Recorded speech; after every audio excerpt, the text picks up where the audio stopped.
झापालले कुरामा जित्न सकिँदैन भन्थे। मलाई यसो लाग्थ्यो किन होला यसो भने।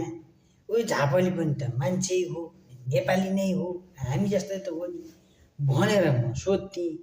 आज ठ्याक्कै साबित भयो। जसले झापाली हुनुहुन्छ, जसले भिडियो हेर्नु भएको छ, ट्याक ट्याक ट्याक कमेन्ट गरौँ है त।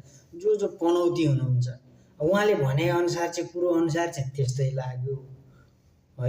एउटाले भन्थ्यो केपुवाली एकदमै मनपर्ने, धेरै मनपर्ने हो, तर जितेको होइन हारेको।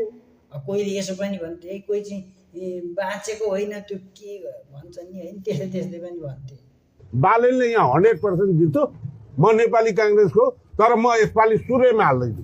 किन भन्नु, म सूर्य हराउने पक्षमा हो। केपीले हार्नुपर्छ तर भोट हाल्छु, लत पताइदिन्छु।